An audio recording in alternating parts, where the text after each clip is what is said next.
그러나 감사한 사실은 그러한 마귀의 공격이 우리를 넘어지게 하고 우리를 연약하게 할지라도 주님께서 우리를 강력하게 붙들고 계신다는 사실입니다.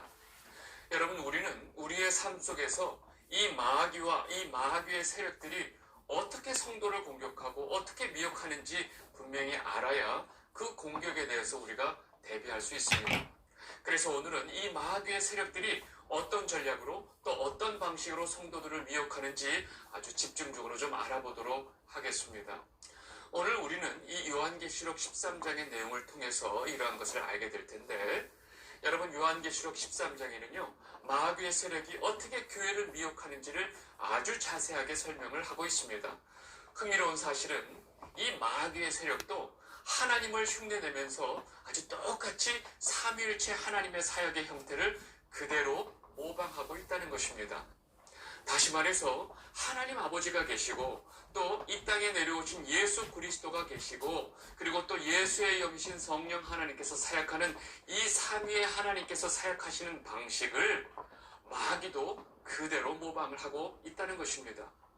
그래서 마귀의 세력은 옛뱀인 용이 있고 그 다음에 바다에서 올라온 짐승이 있고 그 다음에 땅에서 올라온 짐승, 이렇게 세 형태로 있는데 이 옛뱀, 즉 용이 이 바다에서 올라온 짐승에게 권세를 줘서 이 바다 짐승은 이 땅에서 엄청난 권세와 지혜를 가지고 이 땅에 있는 모든 이 성도들, 주의 백성들을 미혹을 한다는 것입니다. 그리고 땅에서 올라온 짐승, 이 땅에서 올라온 짐승은 이 땅에 있는 사람들로 하여금 이 바다 짐승을 경배하게 합니다. 마치 성령 하나님이 예수 그리스도를 언제나 증거하고 계시고 우리로 하여금 예수 그리스도를 나의 구주로 고백하고 믿게 하시는 그 사역을 그대로 모방하고 있다는 것입니다. 누가요? 땅에서 올라온 짐승이. 그래서 우리는 이렇게 마귀의 이 세 가지 형태를 분명히 알아야 한다는 것입니다. 옛뱀, 그리고 바다에서 올라온 짐승, 그 다음에 땅에서 올라온 짐승, 이 세 존재를 분명히 알아야 마귀가 이 세상에서 어떻게 성도를 미혹하는지 그 전략을 분명하게 알 수 있다는 것입니다. 자, 우리 이제 요한계시록 13장의 내용을 보면서 좀 설명을 드리도록 하겠습니다.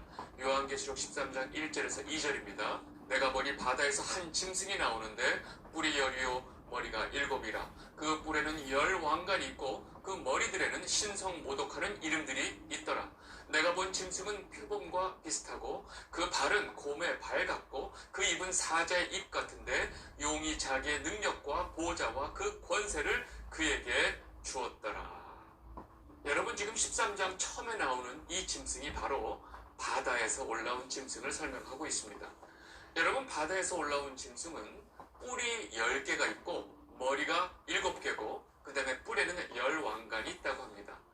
여러분, 이 모든 표현은 한마디로 이 바다 짐승이 최고의 권세를 가지고 있고 엄청난 지혜를 가지고 있고 그리고 왕의 권한을 가지고 있는 존재라는 것을 설명하고 있습니다.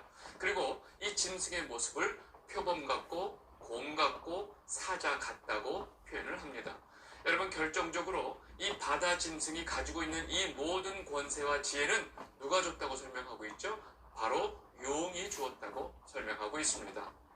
여러분, 요한계시록은요, 이 사도 요한이 이 구약의 여러 내용들을 인용해서 설명을 한 책입니다. 여러분, 수수께끼 책이 아니에요. 구약에 너무나 익숙한 유대인들에게는 그 의미가 너무나 분명하고 명확하게 전달이 될 수 있도록 요한이 편지를 이렇게 쓴 것입니다. 여러분, 지금 요한이 설명하고 있는 이 바다 짐승의 모습은 다니엘서에서 인용한 것입니다. 여러분, 다니엘 7장을 보게 되면 다니엘이 환상 중에 이 네 짐승을 보는 장면이 나옵니다. 다니엘 7장 4절에서 7절입니다. 첫째는 사자와 같은데 독수리의 날개가 있더니 내가 보는 중에 그 날개가 뽑혔고 또 땅에서 들려서 사람처럼 두 발로 서게 함을 받았으며 또 사람의 마음을 받았더라. 또 보니 다른 짐승 곧 둘째는 곰과 같은데 그것이 몸 한쪽을 들었고 그 입의 잇사이에는 새 갈빗대가 물렸는데 그것에게 말하는 자들이 써 이르기를 일어나서 많은 고기를 먹으라 하였더라. 그 후에 내가 또 본즉 다른 짐승 곧 표범과 같은 것이 있는데 그 등에는 새 날개 넷이 있고 그 짐승에게 또 머리 넷이 있으며 권세를 받았더라. 내가 밤 환상 가운데 그 다음에 본 넷째 짐승은 무섭고 놀라우며 또 매우 강하며 또 쇠로 된 큰 이가 있어서 먹고 부서뜨리고 그 나머지를 발로 밟았으며 이 짐승은 전에 모든 짐승과 다르고 또 열 뿔이 있더라. 여러분, 이렇게 다니엘이 환상 중에서 네 짐승을 봤는데 그 다음에 이 네 짐승이 무엇을 말하는지 바로 설명을 해주고 있습니다. 다니엘 7장 16절 17절 내가 그 곁에 모셔선 자들 중 하나에게 나아가서 이 모든 일의 진상을 물으매 그가 내게 말하여 그 일의 해석을 알려주며 이르되 그 네 큰 짐승은 세상에 일어날 네 왕이라. 여러분, 지금 다니엘이 환상을 통해서 봤던 그 네 짐승은 사실은 다니엘 시대 이후로 그 시대 이후로 일어나게 될 네 왕들을 설명을 하고 있는 것입니다. 그래서 그 당시 있었던 바벨론, 페르시아, 헬라, 로마로 설명을 하는 것입니다. 여러분, 그런데 우리가 좀 전에 봤던 요한계시록 13장에 나오는 그 바다에서 올라온 짐승은 지금 하나의 짐승으로 본 것이 아니라 사자의 모습, 곰의 모습, 표범의 모습을 한 짐승이 하나의 복합체의 모습으로 다 가지고 있다고 표현하는 것입니다. 따라서 바다에서 올라온 짐승은 이 세상 역사 속에서 용에게 권세를 받은 가장 강력한 힘과 권력과 지혜를 가진 어떤 존재인 것을 우리가 쉽게 알 수 있습니다. 그래서 다음과 같이 바다에서 올라온 짐승을 표현하는 것입니다. 요한계시록 13장 6절에서 7절입니다. 짐승이 입을 벌려 하나님을 향하여 비방하되 그의 이름과 그의 장막 곧 하늘에 사는 자들을 비방하더라. 또 권세를 받아 성도들과 싸워 이기게 되고 각 족속과 백성과 방언과 나라를 다스리는 권세를 받으니. 여러분, 바다에서 올라온 짐승은 하나님을 대적하는 사단의 세력입니다. 그리고 이 땅에서 이 하나님의 백성들을 괴롭히는 이 세상의 가장 강력한 힘과 권력을 총칭하는 존재를 말합니다. 그리고 이 세상에서 이 가장 강력한 힘과 권력을 가진 자들이 이 세상에 있는 사람들을 다스리기 위해서 만들어 놓은 모든 사상, 이념, 사고, 가치관, 그리고 법, 제도, 이 모든 것들을 다 포함하고 있다는 것입니다. 그래서 이 세상 모든 사람들이 이 바다 짐승을 숭배하고 있다고 표현하는 것입니다. 요한계시록 13장 8절 죽임을 당한 어린 양의 생명책에 창세 이후로 이름이 기록되지 못하고 이 땅에 사는 자들은 다 그 짐승에게 경배하리라. 여러분, 이 세상의 사람들이 이 바다에서 올라온 짐승이 만들어 놓은 모든 사상, 이념, 사고, 가치관들을 가지고 살면서 그들이 만들어 놓은 법과 제도를 아주 최선으로 여기면서 살아간다는 것입니다. 여러분, 이것이 바로 이 땅에, 즉 생명책에 기록되지 아니하는 자들이 이 짐승을 경배한다라고 표현하는 이유이기도 합니다.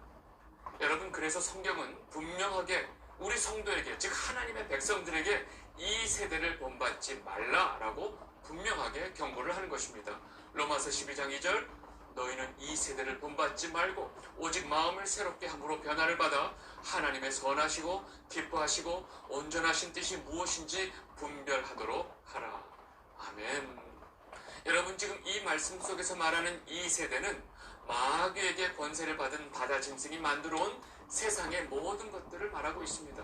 그리고 이 세상을 쥐고 흔드는 이 바다 짐승 뒤에는 옛뱀, 즉 마귀가 딱 버티고 있는 것입니다. 여러분, 이제 바다에서 올라온 짐승을 알겠죠? 이제 그 다음에 땅에서 올라온 짐승이 또 있습니다. 이 땅에서 올라온 짐승은 그 다음 표현을 보면 이 사람들로 하여금 바다에서 올라온 짐승을 경배하게 하는 역할을 한다고 합니다. 요한계시록 13장 11절부터 보겠습니다. 내가 보매 또 다른 짐승이 땅에서 올라오니 어린 양같이 두 뿔이 있고 용처럼 말을 하더라. 여러분, 그 바다에서 올라온 짐승 다음에 이제 또 땅에서 올라온 짐승이 있다고 말하고 있는데 그 땅에서 올라온 짐승은 어린 양같이 두 뿔이 있다고 말합니다.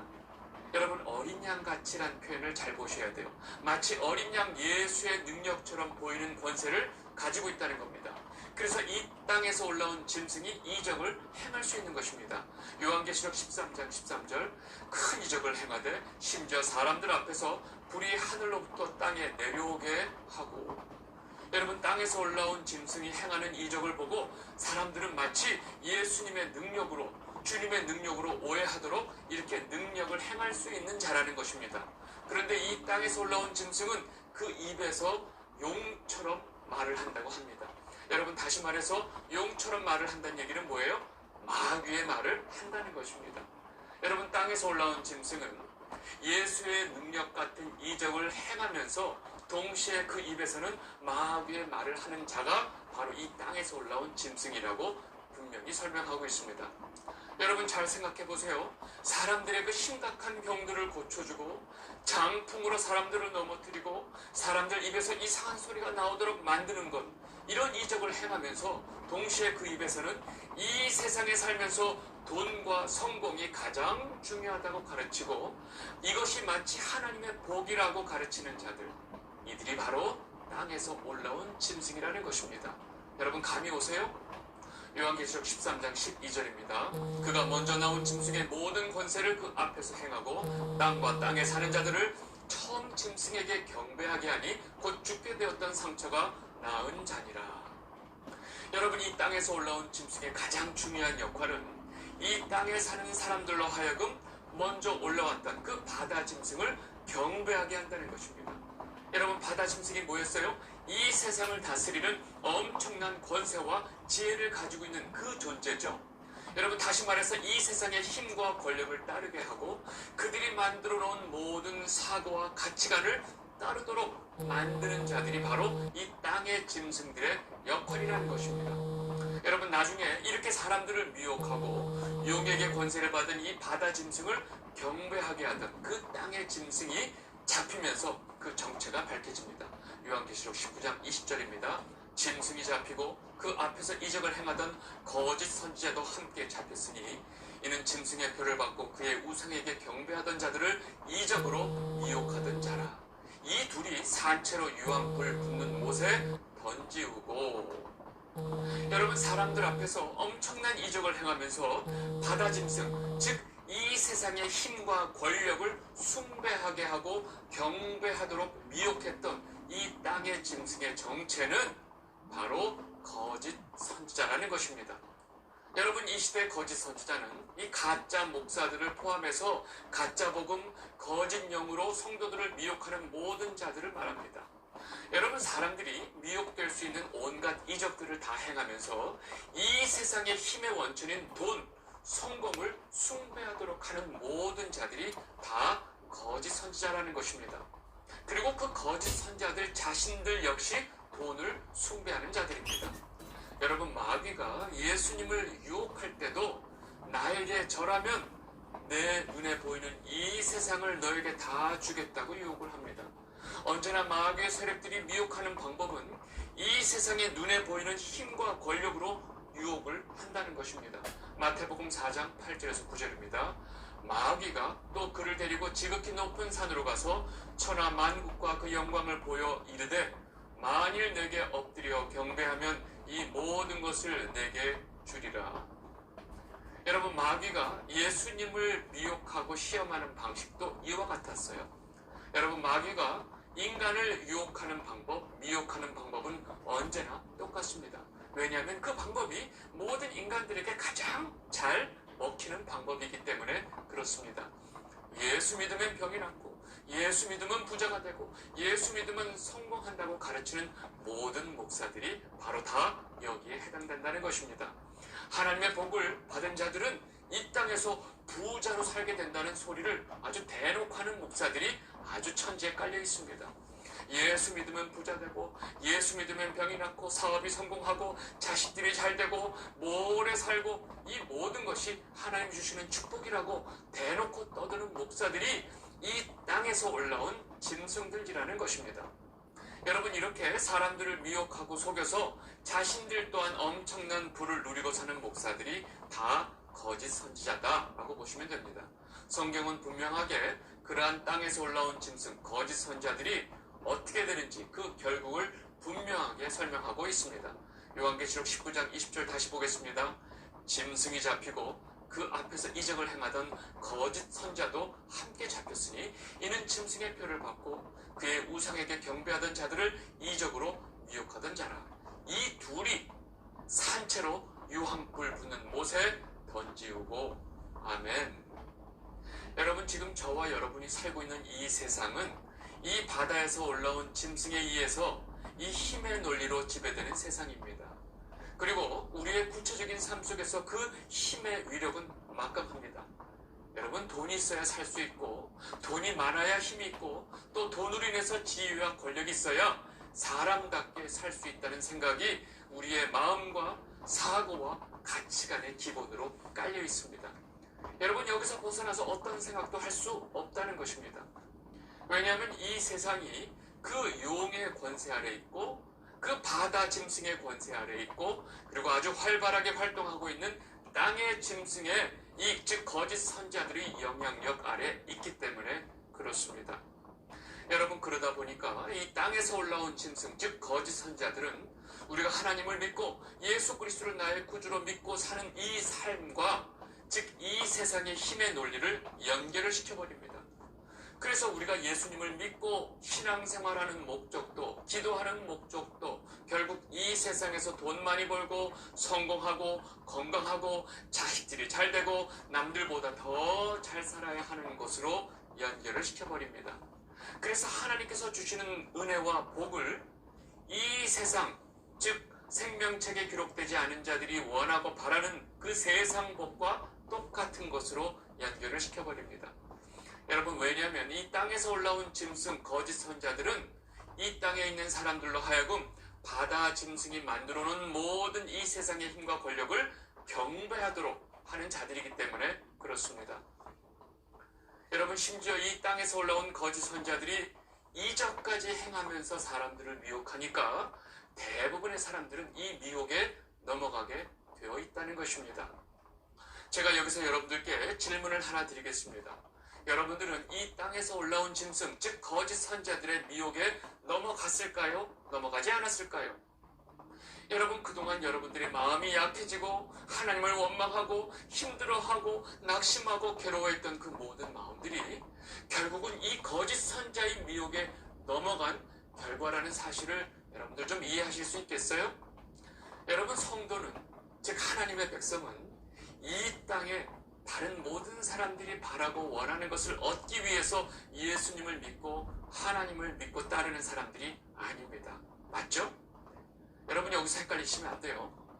여러분, 이 땅의 모든 사람들이 바라는 것, 즉 경제적인 안정, 행복, 돈, 힘을 추구하면서 살 때 성도들은 하나님만으로 만족하면서 사는 사람들입니다. 여러분, 하나님 아버지께서 예수 그리스도를 통해서 우리를 자녀 삼아주신 그 하늘의 복이 얼마나 큰 것인지 깨닫고 그 주신 하늘의 복에 대해서 감사하는 자들이 성도들입니다. 여러분, 성도는 이 땅이 아니고 하나님 나라, 즉 천국을 바라보며 소망하는 자들이 성도입니다.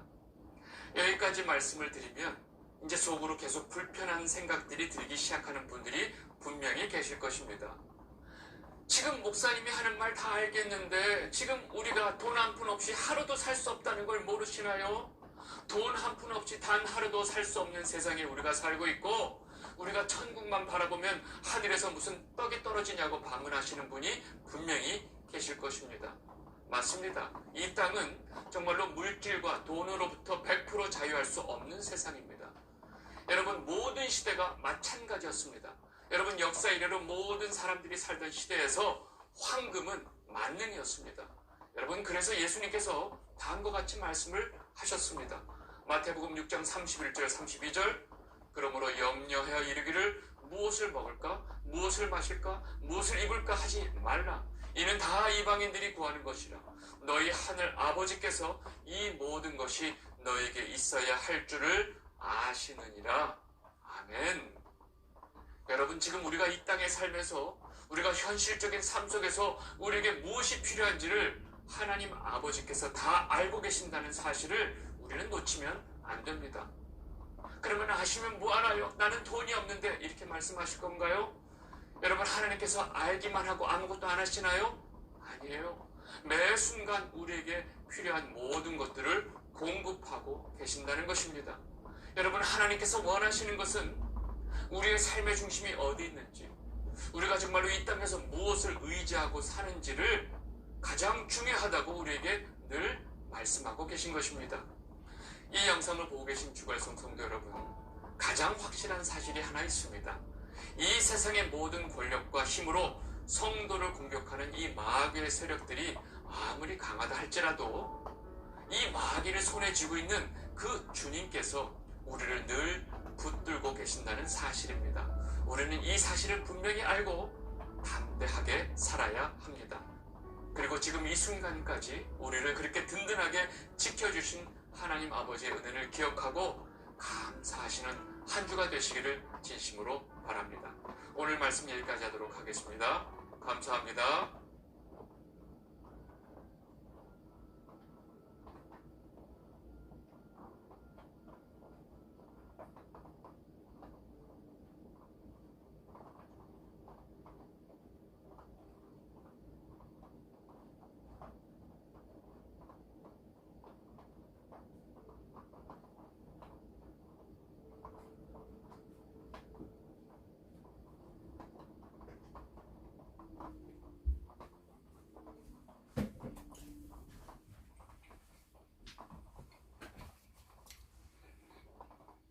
여기 앞에 그 신자가 무슨 신자인지 아세요? 얘를 더 뺑뺑이 돌게 됐거든요.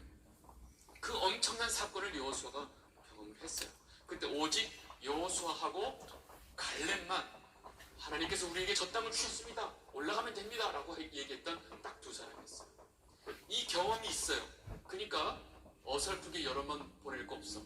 딱 중요한 아주 훌륭한 두 사람을 뽑아가지고 저 여리고성으로 보내는 겁니다. 그래서 여호수아가 2명의 정탐꾼을 여리고성으로 보냅니다. 그래서 이 60만 명의 장정 중에 두 사람을 뽑았으니 얼마나 출중한 인물을 보냈겠어요. 그 두 사람의 정탐꾼이 아주 조심스럽게 여리고성에 들어갑니다. 근데 이 두 사람이 들어가자마자 여리고성에 CCTV가 있었던 것 같아요. 바로 걸려.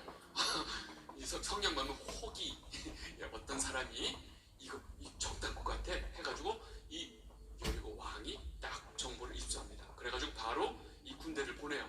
그리고 또 이 두 사람이 라합이라고 하는 기생집에 갔다는 정보까지 다 들고 그 군인들이 이 기생집 라합집까지 들이닥치는 거예요. 여러분 성경을 보면요, 우리는 지금 핸드폰 없으면 못 살잖아요. 근데 핸드폰이고 뭐고 지금 TV고 뭐고 아무것도 없던 그 옛날 고대 근동에도요, 소식이 전해지고 뭔가 정보가 가는 거 보면 기가 막혀요. 이거 우리가 왜 쓰나 싶을 정도로. 하여튼 그때 그 SNS도 없었는데 그냥 순식간에 군사들이 덮친 거죠. 여러분 이때 이 2명의 정탐꾼이 그 여리고성에 들어가자마자 기생 라합의 집에 들어가게 되는데, 여러분 이게 우연일까요? 여러분 성경에는요 절대 우연이 없어요. 여러분 지금 여러분하고 저하고 이렇게 마주보고 있는 게 우연일까요? 우리의 만남은 우연이 아니야. 여러분 저는 이 세 사람 교회 하나님의 큰 계획이 계신 것 같아요. 제가 3년 전에 제가 이렇게 하면 이렇게 할지도 못해요. 제가 준비된 이 시간에 또 여러분들하고 저하고 만난 이렇게 루트를 한번 보면 하나님의 계획이에요. 여러분들이 지금 이 자리에 있는 것도 절대로 우연이 아니고 이 두 사람의 정탐꾼이 갔는데 하필 그 기생 라합의 집에 간 거는 철저한 하나님의 계획이었어요. 근데 결국은 이 여리고성의 군사들이 이 기생 라합 집에 들이닥친 거예요. 근데 이 기생 라합이 눈하나 깜짝 안 하고 기가 막히게 이 군사들을 빼돌려요. 저 잘 모르는데요. 그러면 일로 왔다는 거 다 정보 듣고 왔어. 비교하고 바로 걸릴 수 있었는데, 여기 왔습니다. 근데 제가 그 사람들이 어디서 왔는지 모르겠고 왔는데 이렇게 해가지고 이렇게 갔어요. 빨리 쫓아가셔야 될 것 같아요. 여러분 그 순간에 눈 하나 깜짝 안 하고 이 기생 라합이 아주 지혜롭게 군사들을 따돌리는 거예요. 여호수아 2장 4절에서 6절에 그 내용이 나오는데 같이 보겠습니다. 시작. 그 여인이 그 두 사람을 이미 숨긴지라 이르되 과연 그 사람들이 그들이 어디에서 왔는지 나는 알지 못하였고 그 사람들이 어두워 성문을 닫을 때쯤 되어 나갔으니 어디로 갔는지 내가 알지 못하나 급히 따라가라. 그리하면 그들을 따라잡으리라 하였으나 그가 이미 그들을 이끌고 지붕에 올라가서 그 지붕에 벌려놓은 3대에 숨겼더라. 와, 이 순발력이 기가 막히죠. 순발력이 대단하고 용기가 대단합니다. 여러분 엄밀히 말하면요, 지금 이 여리고성에 정탐 온 이 두 사람을 숨겨주는 건요 완전히 반역 행위예요. 간첩을 숨겨준 거예요. 그리고 만약에 이것이 발각이 되면 사실은 군인들이 어째 수상해? 니네 집을 뒤져야 되겠어 하다가 이 두 사람이 발각되는 순간 라합은커녕 그 가족들까지 완전히 죽을 수 있는 상황이에요. 한마디로 지금 라합은요 완전히 자기 목숨을 걸고 이 두 사람을 보자마자 이렇게 숨겨주는 거예요. 라합이 엄청나게 위험한 일인 줄 알면서 목숨 걸고 이 정탐꾼을 숨겨준 이유가 왜일까? 그 순간에 이 라합은 이 두 사람이 지금 어디서부터 왔는지 사실은 다 알았어요. 여러분 라합이 이 두 사람을 그 지붕 위에 그 3대라고 이렇게 지푸라기 같은 데다 몰래 숨겨놓고 군사들 빼돌린 다음에 잽싸게 올라가가지고 이 두 정탐꾼에게 라합이 하는 말이 있어요. 근데 그 말을 보면 왜 라합이 완전히 목숨을 걸고 이 두 사람을 지켜주는지 알 수 있습니다. 여호수아 2장 8절에서 9절 같이 읽겠습니다. 시작. 또 그들이 눕기 전에 라합이 지붕에 올라가서 그들에게 이르되 여호와께서 이 땅을 너에게 주신 줄을 내가 아노라. 우리가 너희를 심히 두려워하고 이 땅 주민이 다 너희 앞에서 간담이 녹나니. 여러분 지금 라합이 무슨 말하고 있는지 잘 봐야 돼요. 여호와께서 이 땅을 너에게 주신 줄을 내가 아노라. 아니 기생 여자가 어떻게 이걸 알 수 있을까요? 여러분 이걸 어떻게 알 수 있냐고요. 그러면서 무슨 얘기냐, 이 여리고성을 여호와께서 너희에게 주신 줄을 내가 아노라 그래요. 어떻게 이것을 알았을까? 그런데 라합은요 이런 말을 하면서 그 다음 하는 말이 더 기가 막힙니다. 2장 10절에서 11절 같이 읽겠습니다. 시작. 이는 너희가 애굽에서 나올 때 여호와께서 너희 앞에서 홍해물을 마르게 하신 일과 너희가 요단 저쪽에 있는 아모리 사람의 두 왕 시온과 옥에게 행한 일 곧 그들을 전멸시킨 일을 우리가 들었습니다. 우리가 듣자 곧 마음이 녹았고 너희로 말미암아 사람이 정신을 잃었나니 너희의 하나님 여호와는 위로는 하늘에서도 아래로는 땅에서도 하나님이시니라. 아멘. 여러분 지금 출애굽하는 이 모든 과정이 생중계가 되고 있었던 거예요. 어떤 TV에서인지 모르겠지만 이 기생은요 지금 홍해를 건너면서 그 이후에 있었던 모든 아모리 족속하고 싸웠던 얘기며 이 이스라엘 민족이 그 여호와라는 그 힘과 함께 오고 있다는 소식을 다 듣고 있었어요. 신기하죠? 그때 핸드폰이 있었던 것도 아니고 방송국이 있었던 것도 아닌데 이 모든 상황을 아주 정확하게 알고 있었고, 더 놀라운 거, 제가 늘 보는 이 개역 한글에는요 상천하지의 하나님이시니라. 너희 하나님 여호와는 상천하지의 하나님이시니라. 지금 개역 개정에는 위로는 하늘에서도 아래는 땅에서도 하나님이시니라. 뭐예요? 온 천지 만물에 주관하시는 여호와이신 줄을 내가 아노라라고 이 여자가 고백하는 거예요. 여러분 기생 라합은요 성경에서 계속 기분 나쁘지만 그 앞에 기생을 붙여요. prostitute, 기생이란 말이 좋은 뭐예요? 계속 기생 라합. 저는 사실은 제가 여러분들께 이 기생의 어떤 그 타이틀이 왜 붙는지를 설명하려고 제가 지금 말하는데, 저는 원래 기생이란 말을 안 붙여요. 나중에 하나님 이제 천국에 가면 라합을 만나게 되거든요. 너 일로 와봐. 너 일로 와봐. 너 왜 자꾸 내 이름 앞에 기생, 그거 안 뛸래? 이러면 제가 이게 할 말이 없거든요. 그래서 그냥 라합이라고 그러는데, 이 기생이라고 하는 이유가 있어요. 성경에서 왜 기생 라합 이러는지. 여호와께서 이 이스라엘 백성들을 애굽에서 인도해내서 그 홍해 바다를 가르게 하고 이 민족을 건넜다는 그 엄청난 일을 다 듣고, 모든 전쟁에서 이스라엘 백성들이 이기게 했던 일을 지금 라합이 다 듣고 있어요. 그리고 그 입으로 너희의 여호와 하나님은 상천하지에 온 천지의 하나님이시다라는 고백을 하고 있는 거예요. 이 두 정탐꾼은 다른 거 정탐할 필요도 없어요. 지금 라합이 알고 싶은 거 한마디로 다 얘기해 줬어요. 지금 온 이 민족이 지금 너희들로 인해서 지금 간담이 높고 덜덜덜덜덜 떨고 있다. 이걸 다 알려주는 거죠. 여러분, 왜 이 말이 중요하냐면, 정작 40년 광야 속에서 하나님께서 자기들 눈앞에서 이 홍해를 가르고, 자기들 눈앞에서 이 반석에서 물이 나오게 하고, 위에서 만나가 떨어지고 메추라기가 날라오고 목마르다고 그러면 해주고, 그냥 모든 전쟁에서 손만 들면 이기게 해주고, 그것을 직접 경험한 이스라엘 백성들은 정작 그들의 입에서는 이런 고백을 안 한다는 거예요. 그들은 조금만 자기네들 어려우면 그냥 원망하기 바빴어요. 우리의 매장지가 없어서 여기서 우리를 죽이려고 하느냐, 이따 소리 하는 거예요. 여러분, 이들이 원망만 하면 하나님이 사정없이 후려칩니다. 무섭게 후려칩니다. 그러다가 나중에 이제 이스라엘 백성들 이제 맞다가 이제 슬슬 교육이 되는 거예요. 불평만 하면 그냥 막 치니까 나중에는 불평하려다가 찬양을 해요. 불평하려다가 찬양을 하니까 하나님이 그 문제를 해결해 주시는 걸 나중에 깨닫습니다. 여러분, 불평할 상황에서 찬양하셔야 돼요.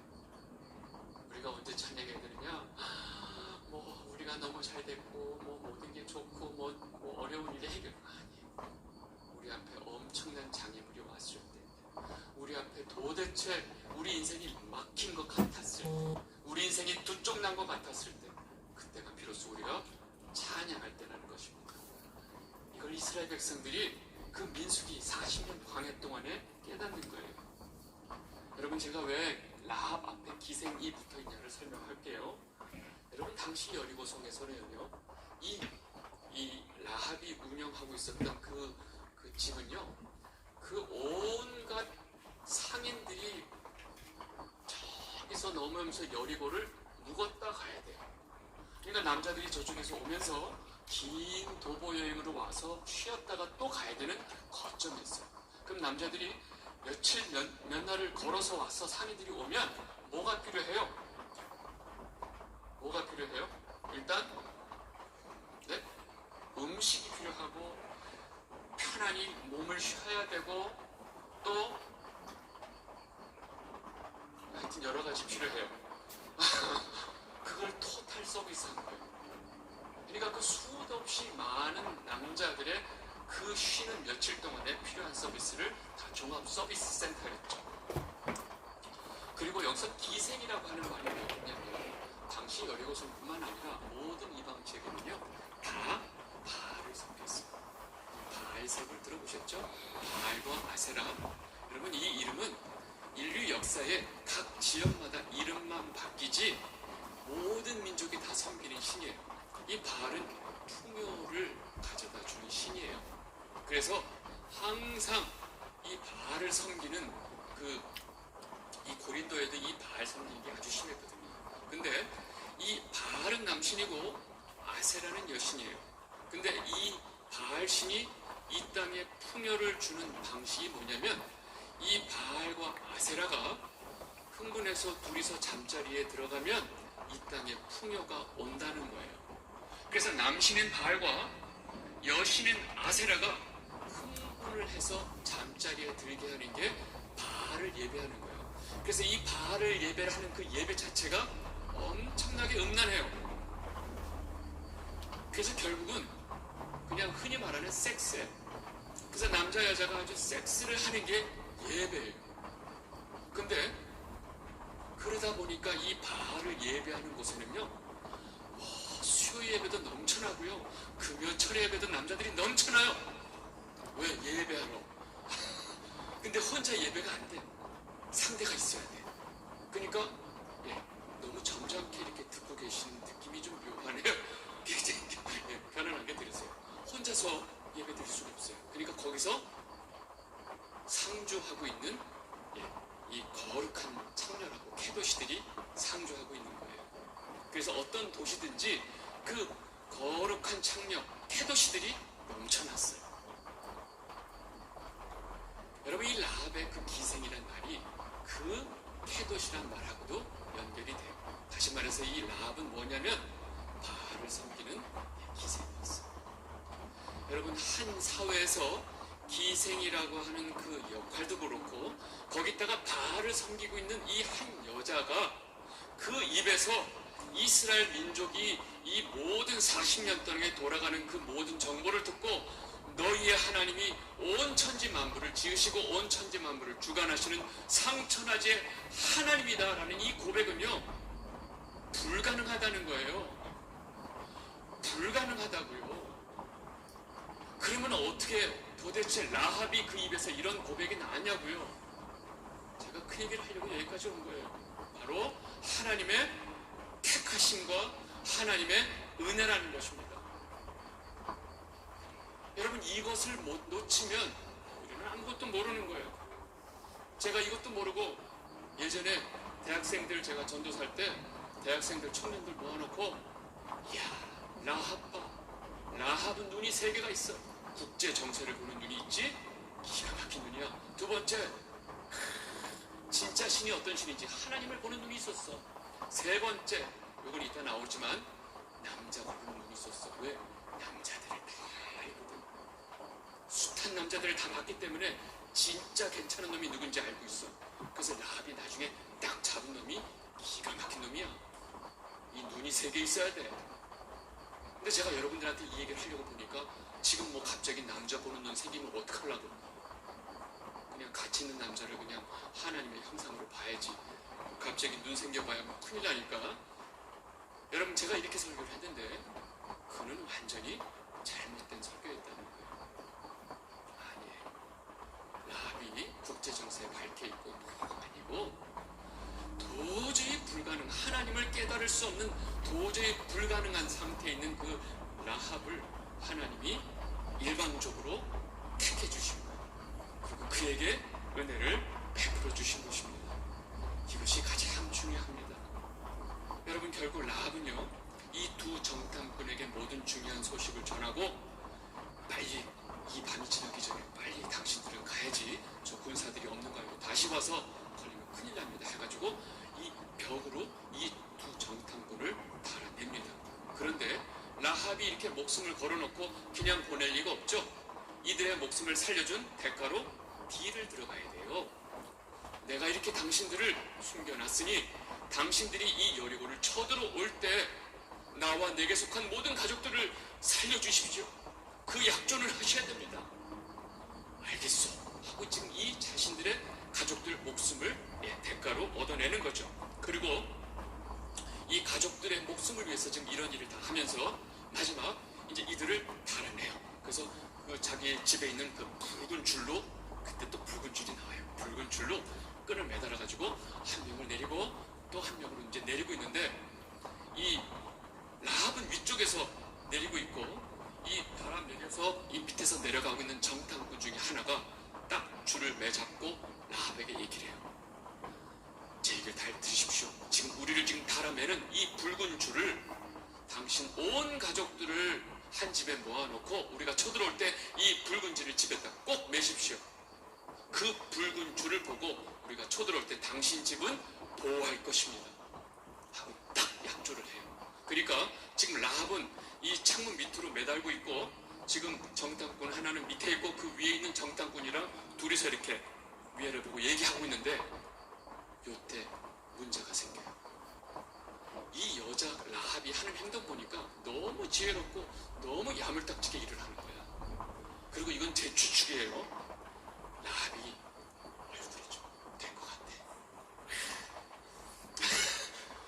이 위에서 딱 쳐다보는데 너무 예쁜 거야. 이때 딱 매달리면서 이 얘기하고 있는 그 정탐꾼이 라합한테 반한 것 같아요. 우리가 올 때 이 붉은 줄을 꼭 매십시오. 아시겠죠? 하고 나서 와서 다시 정탐꾼이 돌아오죠. 결국은 이 정탐꾼의 얘기를 듣고 여호수아가 저 여리고성을 내게 주셨구나 하고 와서 전략 뭔지 아시죠? 도는 거 돌아가지고 와르르 무너져서 이스라엘 백성들이 쳐들어오는데 이 라합과 라합의 집은 이 붉은 줄로 맺기 때문에 절대로 모든 군사들이 이 집은 건들지 말라 명령됐기 때문에 라합과 그의 집안들은 구원이 되는 겁니다. 그리고 그때 눈이 마주쳤던 그 정탐꾼 이름이 살몬이에요. 살몬. 그래가지고 나중에 살몬이 이 라합을 찾아가요. 라합, 나 어때? 뭐 이러면서 둘이서 이제 연애를 걸어가지고 둘이서 눈이 맞아가지고 사실 이 살몬은 그 60만 명 중에 뽑힌 인재예요. 대단한 인물이죠. 그러니까 이 라합도 딱 보고 한 거죠. 둘이서 눈이 맞아가지고 이 여리고성이 무너지고 난 다음에 라합의 모든 식구들이 이스라엘 백성과 합류가 되면서 살몬과 라합이 결혼해. 로맨스가 있어. 왜? 근데 그 살몬이 누구를 낳냐면 보아스를 낳아요. 보아스가 누구를 낳냐면 오벳을 낳아요. 오벳이 또 누구냐면 이새를 낳아요. 이새는 다윗을 낳아요. 예수 그리스도는 다윗의 자손이죠. 그래서 이 기생이었던 여리고에 살고 있었던 이 이방인 여인이 어떻게 되느냐? 바로 예수님 족보에 들어오는 여자가 되는 거예요. 여러분 이게 얼마나 놀라운지 몰라요. 여러분 이게 우연이에요? 전적으로 하나님의 주권이고 하나님의 선택이고 하나님의 은혜라는 것입니다. 여러분 제가 계속 얘기하고 있는 거 성경이 라합의 이 기생 살리셨고 그래요. 우리는 이미 1차적으로 부활을 한 겁니다. 그 사망의 자리에 있던 우리를 구원해 주시기 위해서 예수 그리스도가 이 땅에 오신 겁니다. 우리는 어떻게 그 예수님을 의지해서 갈 수 있을까요? 하나님이 선물로 주신 그 믿음을 통해서 우리가 예수 그리스도를 에게 없고요. 당연히 예수 믿을 자격도 없습니다. 그게 현실이에요. 그리고 더 중요한 사실이 있어요. 우리 마음대로 예수를 믿을 수 없다는 사실. 제가 계속 설교를 통해서 또 우리 공부를 통해서 말씀해 드렸죠. 우리가 예수를 믿는 것 자체가 내